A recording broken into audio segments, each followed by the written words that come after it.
অসম কণ্ঠৰ আয়োজনৰ কথা ঘোষণা কৰাৰে পৰা ৰাজ্যৰ উদীয়মান গায়ক গায়িকাসকলৰ লগতে দৰ্শক উৎকণ্ঠিত হৈ পৰিছিল এই মেগা ৰিয়েলিটি শ্ব'ক লৈ। অৱশেষত শনিবাৰে অনুষ্ঠিত হ'ল গ্ৰেণ্ড ফিনালে। গ্ৰেণ্ড ফিনালেত NB নিউজৰ তৰফৰ পৰা আমন্ত্ৰণ জনোৱা হৈছিল ৰাজ্যৰ দুগৰাকীকৈ কেবিনেট মন্ত্ৰী জয়ন্ত মল্ল বৰুৱা আৰু বিমল বৰা। আমাৰ আমন্ত্ৰণ ৰক্ষা কৰি দুয়োগৰাকী মন্ত্ৰী উপস্থিত হ'ল। উপভোগ কৰিলে প্ৰতিভাৱান গায়ক গায়িকাসকলৰ কণ্ঠৰ মহাযুদ্ধ। মঞ্চলৈ মাতি আনি তেওঁলোকক জনোৱা হ'ল সম্বৰ্ধনা।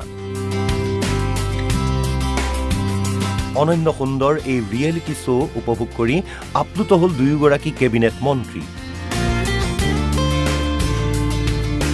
প্ৰতিযোগীসকলৰ প্ৰতিভাক উচ্চ প্ৰশংসা কৰাৰ লগতে এই বিশাল আয়োজন কৰাৰ বাবে NB নিউজক ধন্যবাদ আৰু প্ৰশংসা জয়ন্ত মল্ল বৰুৱাৰ। অসম কণ্ঠ গ্ৰেণ্ড ফিনালেত আজি যিসকল প্ৰতিযোগীৰে আহিছে সকলোকে মই শুভেচ্ছা জনাইছোঁ। আৰু আজি এনেকুৱা এখন সুন্দৰ মঞ্চত আহি সঁচাকৈ আনন্দ অনুভৱ কৰিছোঁ যে আমাৰ যিসকল গ্ৰেণ্ড ফিনালেত আহিছে, মই আমাৰ গড়গাঁও কলেজৰ তাই খুব সুন্দৰ গাইছে, ভাল লাগিছে, তাইক মই শুভেচ্ছা দিছোঁ। তুমিতো গাইছাই ভাল, তুমি কি ভুল কৰিলা আমি ধৰিব নোৱাৰিলোঁ। আমি দুটাই আলোচনা কৰি আছোঁ যে ক'লে যে মাজত পাহৰি গ'ল, আমিতো গানৰ লিৰিক্স মনত নাথাকে। মই বিমলক সুধিছোঁ কি পাহৰি গ'ল, লিৰিক্স কেতিয়াবা পাহৰি যায়, একো নাই। মই ক'লো কি পাহৰি গ'ল, মইতো গমেই নাপালোঁ কি পাহৰি। গতিকে যিয়ে নহওক ভাল হৈছে, তোমালোক দুইজনকে শুভেচ্ছা দিছোঁ।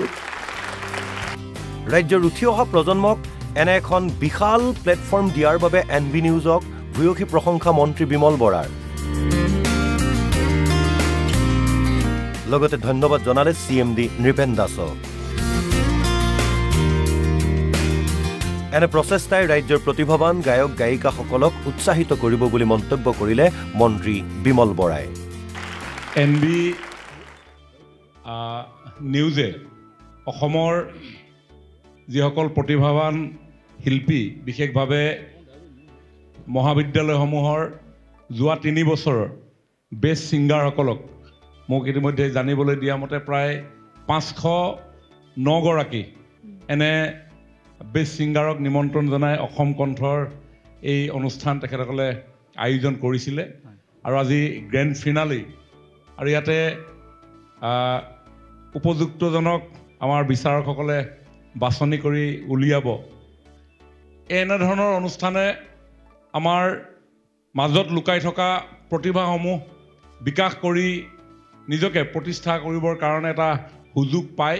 মই ভাবোঁ যে এই এনেধৰণৰ মঞ্চৰ মাধ্যমেদি আমি আমাৰ অসমত বসবাস কৰা বিভিন্ন জাতি জনগোষ্ঠী ভাষা ভাষী সকলোৰে মাজত থকা যি বৰ্ণাঢ্য সংস্কৃতি, এই সংস্কৃতিসমূহ আমি উলিয়াই লৈ যাবৰ কাৰণে নিশ্চয় সক্ষম হ'ম। আৰু তাৰ পৰিৱেশ ইতিমধ্যে অসমত নিৰ্মাণ হৈছে। এই NB নিউজে অলপ দিনৰ আগত বোৱাৰী বিহু পাতিছিল নহয় আপোনালোকে, বোৱাৰীসকলৰ মাজত বিহুৰ কম্পিটিশ্যন পাতিছিল। মই ভাবোঁ যে এনেধৰণে আমাৰ সকলো বস্তুবিলাক আমি প্ৰমোট কৰিব পাৰোঁ, তাৰ কাৰণে পৰিৱেশ নিৰ্মাণ কৰিব লাগিব। আৰু মই ভাবোঁ এই মহান শিল্পীসকল আপোনালোকৰ যি মহামঞ্চ, ইয়াত আপোনালোকে নিশ্চয় আগবাঢ়ি যাব। আৰু আমাৰো কৰণীয় হিচাপে কৰিবলগীয়া নিশ্চয় থাকিলে আপোনালোকে বিচাৰিলে কৰিবৰ কাৰণে আমি প্ৰয়াস কৰিম। আজি ইয়ালৈ নিমন্ত্ৰণ জনোৱাৰ কাৰণে মই সকলোকে ধন্যবাদ কৃতজ্ঞতা জনাই মোৰ বক্তব্য সামৰিছোঁ। Thank U.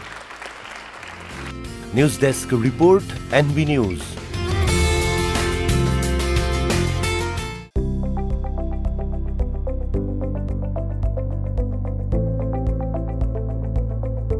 NB নিউজ, সহজ সৰল ভাষাত নৱভাৰতৰ কথা।